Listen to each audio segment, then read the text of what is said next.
یوسف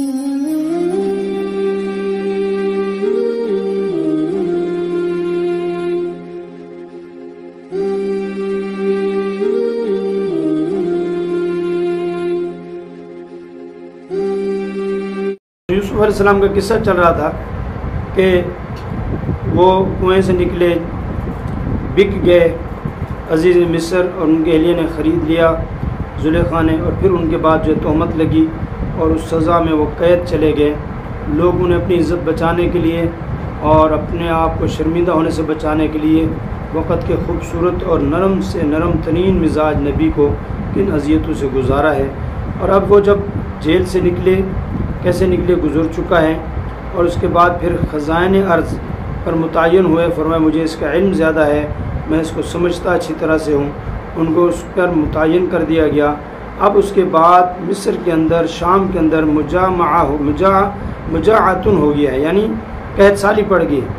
اب اللہ پاک نے کیسے ان کے بھائیوں کو ان کے پاس پہنچایا ہے، وہ ہے جا اخوۃ یوسف، یوسف علیہ السلام کے بھائی آئے، کان فی مصر والشام مجاعتن کما اخبر یوسف، پیچھے گزر چکا ہے کہ عزیز مصر نے خواب دیکھا تھا کہ 7 گائیں کمزور جو وہ کھا رہی ہیں، موٹی تازی گائیں ان کو، تو اس کا کیا تھا؟ تو حضرت یوسف علیہ السلام نے تعبیر بتائی جس کا ذکر سورہ یوسف میں موجود ہے کہ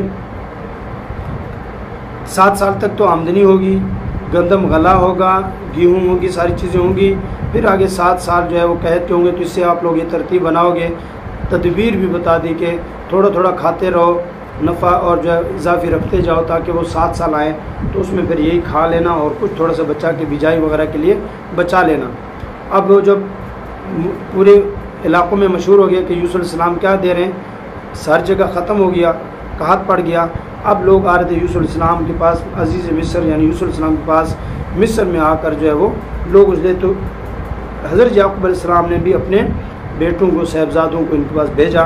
فرمایا کان فی مصر والشام مجاعتن، کہ اس میں قحط پڑا جیسے کہ یوسف علیہ السلام نے بتایا۔ وسمع اہل الشام وسمع یعقوب ان فی مصر رجلا رحیما، شام والوں نے بھی سنا اور حضرت یعقوب علیہ السلام نے بھی سنا کہ مصر کے اندر ایک انسان ہے جو کہ بہت کریم ذات ہے۔ کریم کیوں نہ آتے، ان کا باپ کریم، خود بھی کریم، دادا کریم، ان کے دادے کا باپ یعنی حضرت ابراہیم علیہ السلام کریم، اور جس نسل سے اور جن کے خاندان سے حضرت محمد صلی اللہ علیہ وسلم آئیں گے تو یہ تو کریموں کے کریم تھے۔ اللہ نے اس لیے ان کو کریم اور رحیم مزاج بنایا۔ ان فی مصر جواد کریما، کہ شہر مصر میں ایک سخی ہے، ایک عزت دار انسان، عزت والا ہے۔ وہ اعلی خزائن الارض، وہ زمینوں کے خزانوں پر متعین ہے، اس چیز کو اچھے سے سمجھتے ہیں۔ وکان الناس یذهبون الیہ یاخذون الطعام الحبوب، فرمایا کہ لوگ جا رہے تھے ان کے پاس، جا کر ان سے غلہ وغیرہ لے کر آ رہے تھے۔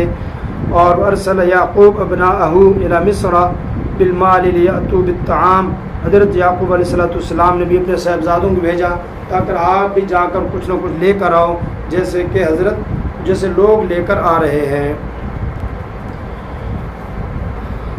اور یعقوب علیہ السلام نے اپنے بیٹوں کو مال دے کر بھیجا تاکہ وہ بھی طعام یعنی غلہ لے کر آئیں۔ بقي بنيامين عند والده لأن يعقوب كان يحبه جدا، اور حضرت یعقوب علیہ السلام کے پاس ان کا دوسرا بیٹا بنیامین رہ گیا جو یوسف علیہ السلام کا سگا بیٹا تھا، بھائی تھا، اس لیے کہ یعقوب علیہ السلام سے بہت زیادہ محبت فرماتے تھے۔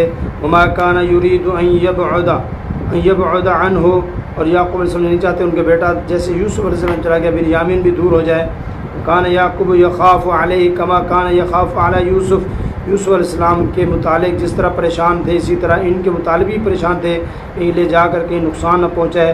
وتوجہ اخوۃ یوسف الی یوسف، حضرت یوسف علیہ السلام کے بھائی گئے حضرت یوسف علیہ السلام کے پاس۔ وہم لا یعرفون انہ اخوہم یوسف، ان کو نہیں معلوم تھا کہ یہ ان کے بھائی یوسف ہے جس کو ہم نے کنویں میں پھینک دیا تھا اور وہ مال کی طرح بکتا رہا۔ وہم لا یعرفون انہ یوسف الذی کان فی البیر، وہ ان کو نہیں جانتے تھے کہ یہ وہی یوسف ہیں عزیز مصر جن کو انہوں نے کنویں میں پھینک دیا تھا۔ وہم یظنون انہ قد مات، ان کے خیال کے مطابق تو وہ دنیا سے رخصت ہو گئے تھے، وہ مر چکے تھے، سمجھے کہ نہیں سے سمجھے، ان کے گمان تھا وہ تو فوت ہو چکے ہیں۔ لیکن وکیف لا یموت وقد کان فی البیر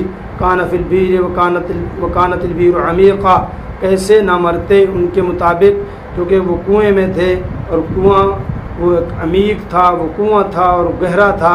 وکانت البیر فی الغابہ، اور یہ کنواں بیابان جنگل میں تھا اور لوگوں کے راستے میں پڑتا تھا. وکانت الغابۃ موحشہ، اور فرمایا کہ غابہ وہ جنگل جو ڈرونا تھا، وہاں سے کوئی کم گزرتے تھے لوگ.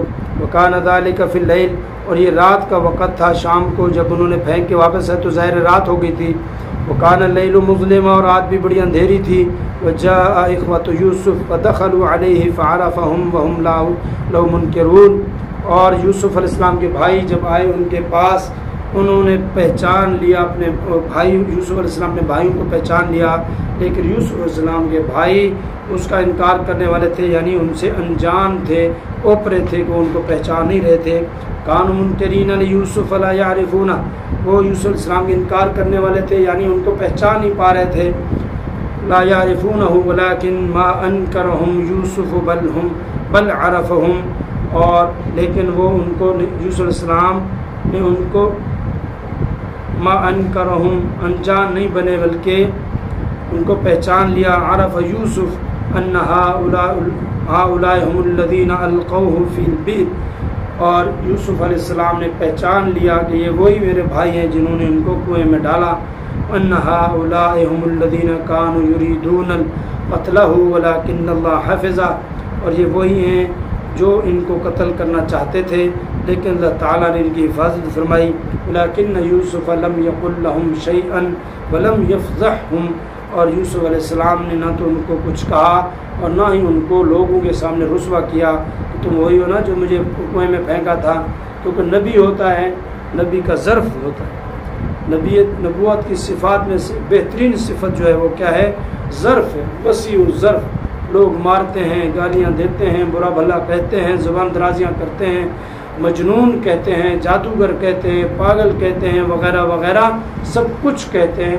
اور نبی کیا کہتے ہیں؟ جی تم لا الہ الا اللہ پڑھ لو، قولوا لا الہ الا اللہ تفلحوا، کلمہ پڑھ لو تم کامیاب ہو جاؤ گے.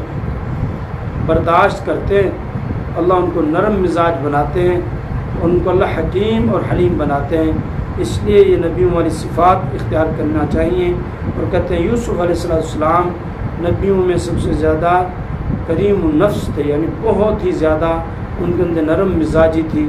اللہ تعالیٰ ہم سب کو یہی صفات عطا فرمائے. آگے پھر یوسف علیہ السلام اور ان کے بھائیوں کے درمیان جو مکالمہ ہوا اس کے متعلق انشاءاللہ اگلی ویڈیو ہوگی.